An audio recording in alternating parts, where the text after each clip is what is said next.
Okay. I remember what the last question was that we were on.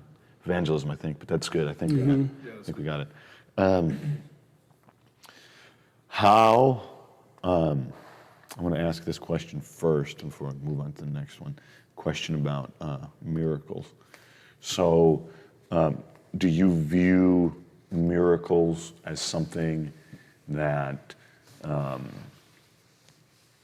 Muslim can expect to see on a regular basis, or is that just something that is for I wouldn't say on the a regular. prophets? I wouldn't say on a regular basis, but sure they happen. You know. So what would a miracle look like for you? Like, have you had one in your life, or one that you would point to? You know, one of the miracles that people haven't seen, one of the big modern miracles, is that you see the growth and spread of Islam in America amongst the people who had forgotten all about themselves, had forgotten about everything, and now they're giving up, you know, this negative life, the street life, and they're coming into the folds of Islam. You see the miracles when guys go into the institutions, prisons, and all of a sudden, you know, I mean, they are hardened criminals, and they give it up. You know, that guy that just left right here, you know, he's a tenured professor at the university, SIU. He teaches art out there, but he did time. Wow. Wow. And then the other, not the other, but he can come in here, but he got his own store at business. I mean, they did some serious time, but now, I mean, that's a walking miracle right there. That guy right there. Right. You would never know. Right. Right. You know what I'm saying? He is a tenured professor at SIU. Gotcha. You know, after coming out, you know what I'm saying? And and there are many other cases like that. So, but just to give, you know, to show, you know, that power.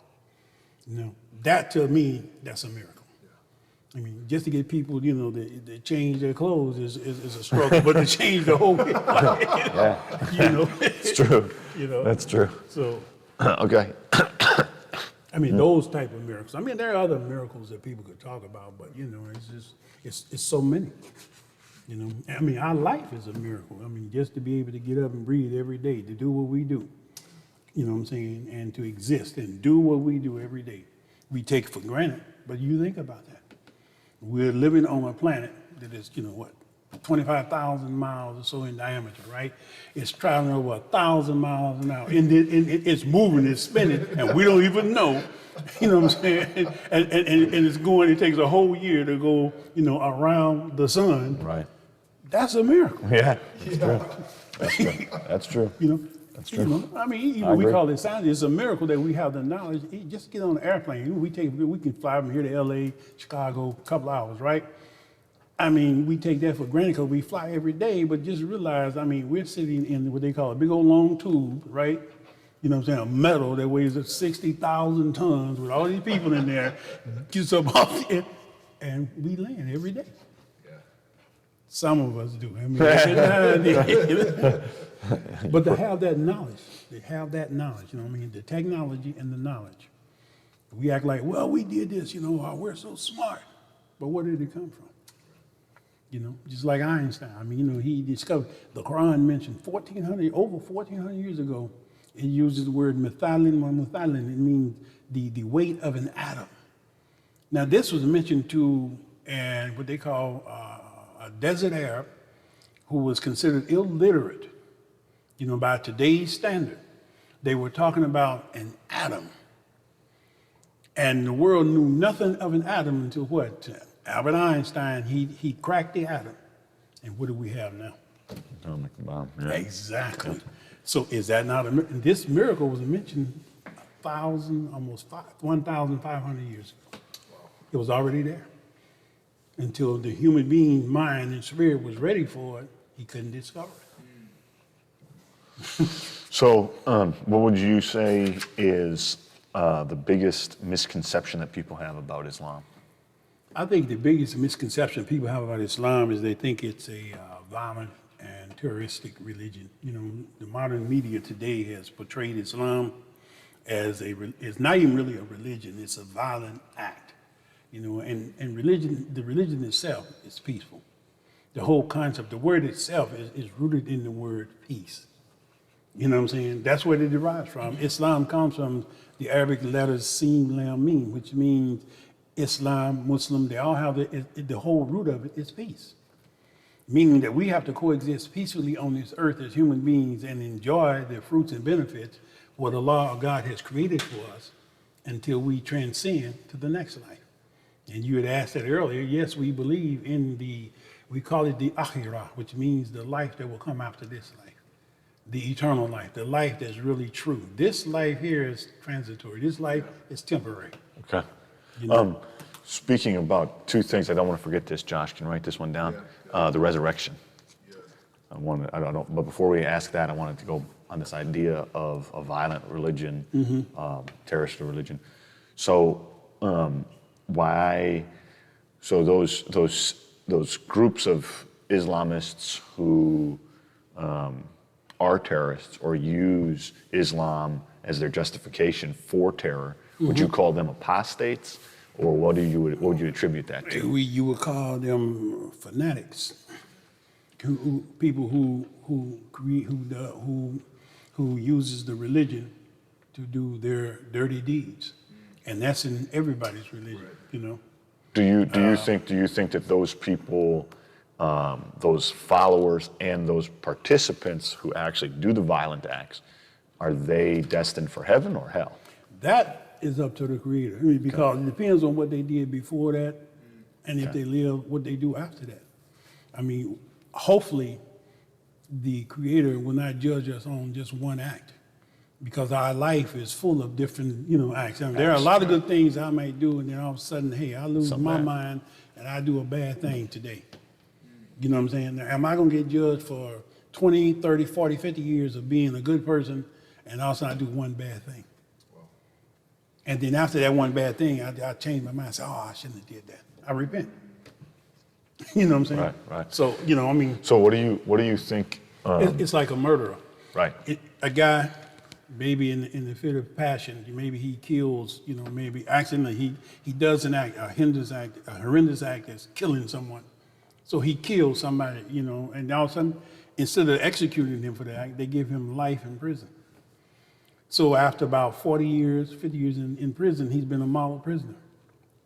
Now, should he be judged by that one act? He killed that person, but for the next 40 years, he hasn't done anything. He changed his whole life. Right. So a good example is that, I don't know if you guys know, but when Arnold Schwarzenegger was the governor of California, there was a gangster. His name was. I think I do know this. His name was. But anyway, he was a big Crip. He committed several murders. So they gave him the death penalty. But they put him on death row, and so he stayed on death row for 25 years. And while he was on death row, he wrote some children's books. He changed his whole life around. And so the people had petitioned the governor to say, well, look, we're not asking you to release him. Just commute the death sentence and let him finish his sentence with life in prison. He said no. After 25 years, the man got the Nobel Peace Prize for writing children's books. Wow. In prison. I mean, when he was young. Now, I'm not going, say it wasn't bad, but he did some horrible things, and they gave him the death penalty, but they didn't execute it. So then, after 25 years on death row, he changed. And then so the governor said no, then they executed him. Now see, now. Did God forgive him? We don't know. Right. I mean, we he has don't to. know. He has to be the judge. Exactly. So then the question about the resurrection. So talking about the afterlife. So there's just heaven and hell. There's no third place or other place. Mm-hmm. Okay. And then so no purgatory, as you call it, yeah. Okay, so when the resurrection occurs, which, do you believe in a resurrection? Yes. Okay, that was going to be my other question. Could you explain the Muslim view of? Well, there's a whole surah in the Holy Book, the Quran. It's called El Qiyamah, the resurrection. Okay. And it begins by it's going to be a terrible thing. Okay. And he goes on that day. You know what I'm saying? On that day, people will be held accountable. Okay. You know what I'm saying? And those who have done all these bad things, then they will be judged, and it will be terrible for them. So people will be resurrected out of hell as well? They will be resurrected from the grave, because once we go into the grave. So it's everyone's resurrected? Exactly. Okay. Everybody is resurrected. And then, exactly. The great day of sorting out. And then they're going to be re-condemned in the flesh? They will. Well, we don't. It's a different plane, a different dimension, Okay. a different level. Okay. You know, Is that and happening? One portion it says that the people in hell, that once if they're condemned to hell, that once they go in there, they will burn. Okay. And they will burn so long, you know what I'm saying, the skin will be burned off. And he says Allah will recreate their skin so they will keep burning. Okay. That's how bad it's going to be. But even in that, Allah said he assigned himself to a role of rahmah, mercy. Okay. That he is the most merciful of everything in creation. That even once he do all of that, that he will still reach into hell and give them people an opportunity. You know, they will pull them out of the hell so that they can enjoy the paradise he has created for the human being after their punishment. Okay. You know, Okay. So, because the only thing that is eternal is the Creator. okay. So could you explain to me, in Christianity, the word is eschatology, study of end times. What is that going to look like from your perspective? There are many perspectives, you know, in a nutshell, you know, the end of times that, you know, there will be a great shaking. They say the shaking of the earth, which means there'll be dramatic earthquakes. Yeah. There will be hurricanes. I mean, there will be, and eventually one portion of the Quran is called in sort of zilzala. It means the great convulsion. Okay. And one of the Muslim scientists explained it. They said on this day, you know, when they talk about this great convulsion, that the earth will be thrown from within outward. And how he explained it is that molten lava that is keeping this earth, you know, rotating and warm, that lava, like we see the volcano will explode, and once it explodes, it will throw from within so far out, and the earth will become hollow, like a donut thrown out. That is, you know, that is the terrible resurrection day. You know what I'm saying? Okay. And if you're alive when that happened, you imagine. You see what happens when a tsunami hits, when a tornado hits. What happens to the people? Okay. So will the earth be destroyed at that time? Of course. Okay. And then, so the resurrection takes place before or after that? The resurrection takes after that, because understand, this flesh returns to the earth or whatever's here. So our spirit is part of the cosmos, the creation. Yeah, so we will be taken from, you know, the spirit is gone. Once we die, the spirit is gone from this body anyway. Okay. So after the great convulsion, exactly, will Allah remake the earth? He will not remake the earth. The people who have been given the reward, we move on. We don't come back to this. Okay. So we'll move on to his paradise. Exactly. Our paradise is, this earth is not paradise. Right. You know, we might think it is. We like this beautiful earth, you know, right. But this is not paradise. Okay. Some people have made what we would like to believe is paradise. I mean, the luxury and the beauty of this earth and the things, but that is nothing. So the resurrection then that occurs will take place in paradise. Exactly. The souls will be sorted out. The souls will be sorted out. But we'll be given corporeal bodies again, right? When you say, like, when I say I don't think so. when I say resurrection, to me it's about having a physical body. Yeah. And is that your concept? No. Okay. It used to be, you know what I'm saying? But Okay. in the reality, you know, we are more than this physical body. This physical body cannot contain our spirit. It only contains our spirit for what, 50, 60, 100 years. You know, and this earth is big. Do you think that our spirit is too big for this body? Okay. It's the idea of being greater than one can conceive. Exactly. So in the new paradise, the heavenly paradise, I'm going to give you an exact Okay. idea of what you're talking about. I heard one scholar, he was talking about, he said, you know, if you want to talk about paradise, that you and your family and all your loved ones and whatever you do, that this universe is so big, and in paradise, you could have a whole planet, just you and your whole family. So you imagine that this whole earth was yours, and there are billions and billions of celestial bodies, so everybody will enjoy. Gotcha. You know, we won't be crowded. Hey, look here, you get out of my yard. Plenty of I space. don't have to put a fence up like, don't come on my property now. Right. You know what I'm saying? You know, they don't park in front of my house. So, You know what I'm saying? so None of that petty stuff. Gotcha. You know, but you know, it would be a paradise that you can't even conceive. Okay. So think beyond. See, that's what I'm saying. This is the challenge. Think beyond what you know your physical body can do and what you enjoy and the pleasures of this world physically. It's beyond that. Gotcha. Because, So, you know what I'm saying? I mean, right. and Is- even this body is limited. As you get older, I'm older than you guys, but you know, as you start to age, you know. right. You know how you felt when you was 8 years Yeah, old. You I know. how you feel Trust me. now. Trust And me. now, Yeah. 30 years from now, Yeah. Yeah. you know what I'm saying? When, you know, when your beard start to get a little gray. Age is real. You know, hey, the hair get to, you know, falling out. Gets to all of us. Yeah. So, if I'm wrong on this, just correct me. But the way that I understand this is Jesus ascended. And at the end times, is he coming back? Is The Muhammad coming spirit- back? No, they're not coming back. The spirit is coming back. See, people understand it. Not The the body. spirit of Jesus is coming Yeah, back. I To understand. earth or no? The spirit is that, what did this do? Jesus taught this Oh, the message- spirit of Jesus Yes. can return. Exactly. But In not the another- man himself.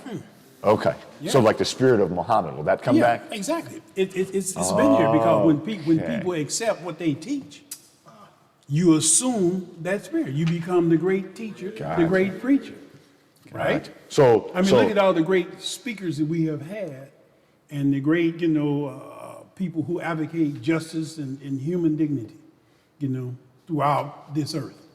That spirit, you know what I'm saying? And people have said that. You know, you see a young guy, you say, "Oh, you remind me of my grandfather."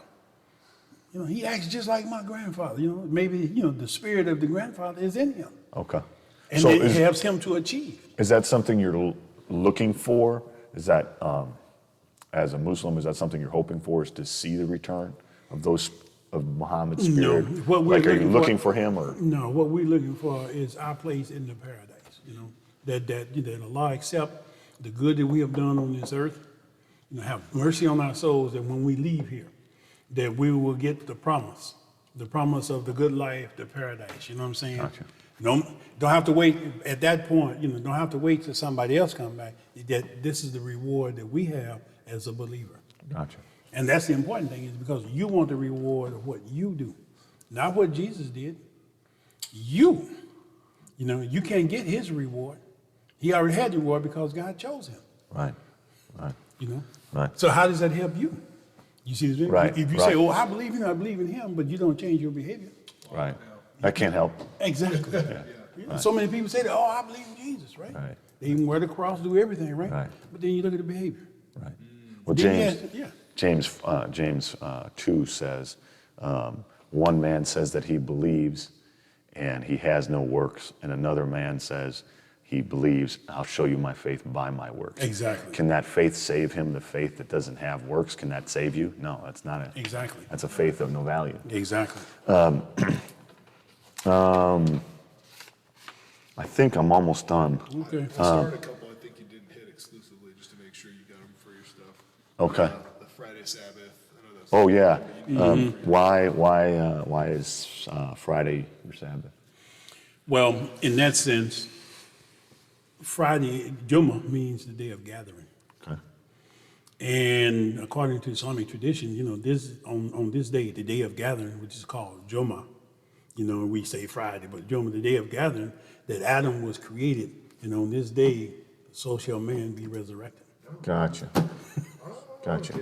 You know, so that's why it's called Jummah.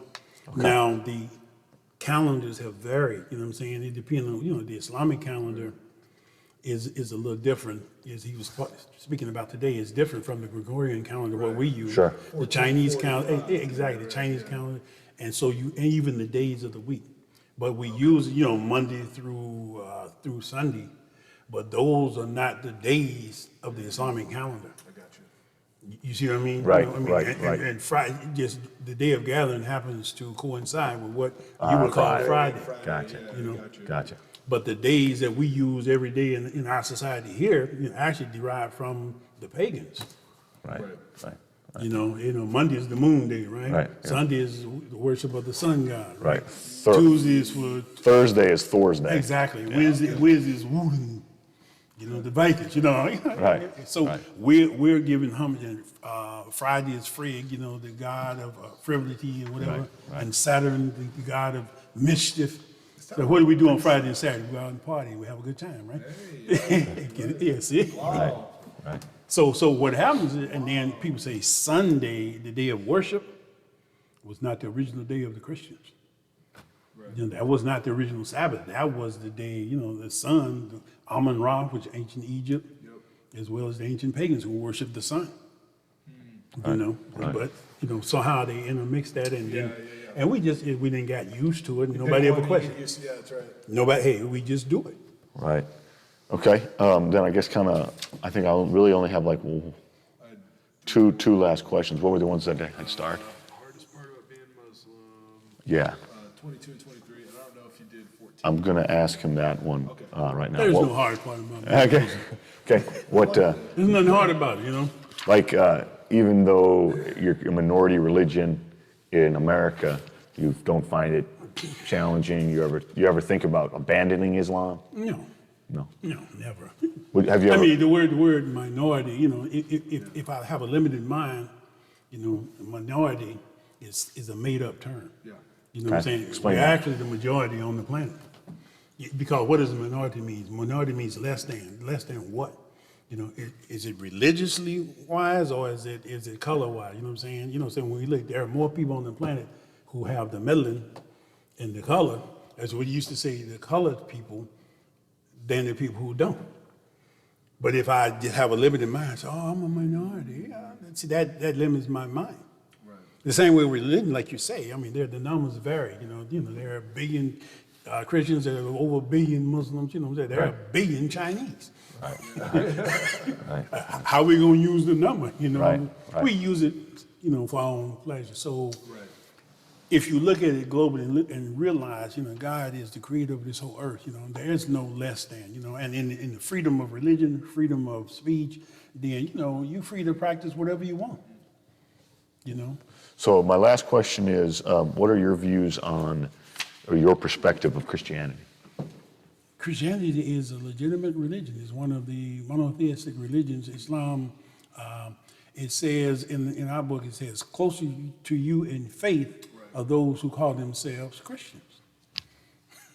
Okay. So that let you know right there. You know, Okay. I mean, so So there's you think Christians are going to have part in paradise if they live good people. I'm not accordingly, not just, if they live? not just the word. See, I want to emphasize that It's not the word, but the it's deed. not the word, it's the people. And if a person says that he or she is a Christian and they live a decent and honorable life and they do good, you know what I'm saying? Sure, they're going to be there. Regardless of, you know, we may differ in the idea, you know, the ideology of it, but if that person is good, good is good. Okay. It So doesn't here- matter what label you put on, good is Right, good. right. So here's a question. Can somebody be good if they're a pagan or they have Yes, multiple, they can until they multiple gods? understand. Yes, they can. They can be good, but their concept of God, you know, Is flawed. It's flawed, yeah. So, But that don't make them. That don't make them not a good human being unless their practices is. I mean, you know, now some of the pagan stuff. It's You know, pretty bad. I really like the Vikings. You know what I'm saying? But you know, they used to like sacrifice people real quick. You know, real quick. I mean, you know, it's like, and they really believe that. You know, that this was good. Hey, we have. You know, hey, we must sacrifice. You know, this guy right here because you know we want a good crop. Right. And you be like, wait a minute now. right. You know. So, You know. so. But they if- really believed it until the Christians came in, and of course began to change. And of course that Right. So if somebody hears, if a pagan hears about Allah from a Muslim, or he hears about God from a Christian, is there now a new standard of expectation for them? Like, if they hear about it, right, and they want to become a Christian or a Muslim, right, then all of their sins, what they did before they say they believe, is removed. Okay. This is the rahmah. This is the mercy of God. So- the day you become a Muslim, no matter what you did yesterday, you sit right here and say, look, I want to be a Muslim. And you take the Shahada, the declaration that I bear witness there's no God but Allah, And everybody witnesses Muhammad is the messenger of God. And then at that point, God said that he washes all your sins away. Now, you got a new book. Yeah, that's right. You got a new book, you got a new slate. Now, if you don't change your behavior, then, hey, you can pile them back on real quick. It don't take that long. So if a pagan is living a good life, but he hears about Islam, he hears about Allah, he hears about Muhammad, And he don't want to accept and he says, I don't want to accept it because I'm happy with what my life is, but he's what you would maybe qualify as a good life. How does that equate, or what is the... During the time of the prophet, Okay. you know, when the pagans was trying to kill him, his uncle, Abu Talib, Okay. protected him, and he never accepted Islam. Okay. And they say he got a place in paradise. Gotcha. Because he protected, he said, I believe you, nephew. I hear what you're saying, but I can't go against my tribe. I can't go against my traditions. You know what I'm saying? But as long as you're in my house, you're under my protection. He never changed. The prophet never forced him to change, you know what I'm saying? But the good he was doing. Gotcha. Because the other people wanted to kill him. Gotcha. And he said, it's not going to happen. Gotcha. You know, and he went against his people in that respect. You're not going to kill him, you know what I'm saying? But I'm not going to join him either. So, I mean, you know, I mean, that in itself, I mean, look at that. How many people can do that? Right. Right. You know? I think that's it. Do you have anything you wanted to ask? Yeah, can I ask one more? Yeah. So this, I love this. What would you say, like the biggest differences between Muslim, Christian faith? Like where would you believe like Christians would be like missing it, or like there's a big difference? I think the biggest difference is, you know, on the concept, because as Muslims, we believe in Jesus as a prophet. Right. Most Christians don't accept that. They want to make Jesus more than a human being. They want to make him divine. In some cases, either God or he's the Son of God. Right. Or whatever, you know, whatever the denomination you belong to. But the biggest difference, you know what I'm saying, is that concept where we accept Jesus. Jesus is a prophet of Islam. Yeah. You know, we say Isa ibn Maryam. You got a whole chapter, you got a whole lot about Jesus. You know, this is our perception of Jesus. You know, so I mean that the biggest difference is that, you know, we can't accept the fact that, you know, you're gonna place him on the same level Right. as God. You just can't accept that. You know, no human being can be God. But some of the other stuff, very similar. Yeah. Right. You know, I mean, you know, Christian, you know, the old Christians, I say, you know, they usually believe in a lot of prayer. They believe in a lot of charity. Christians are very charitable people. Yeah, for sure. Very, very charitable people. You know what I'm saying? So they do a lot of good. You know, I mean, you know, so in terms of just the scripture, and, you know, most of the good Christians are not violent toward people. Right. Right. You have the extremes, you know. Yeah, you're right. You Right. know, but so the You only can't- difference, you can't judge is that so we don't, you know, so how they pray. So, but then even in the prayer, they even switch it up because they say, you know, they start praying with Jesus, but then they talk about the Father. So they still put one above, you know, to let you know that they believe that there's a God above Jesus. You know, so that's what makes them good. Gotcha. You know. Gotcha. Okay. You have any questions for us? No. What is this for? And It's when we work- destroy the tape? No. if you want me to give you the copy, I'll give you a copy. Sure. What are you going to do with it? Is this for your paper or what? I just needed to have it recorded so I can go back and look at the questions. Okay.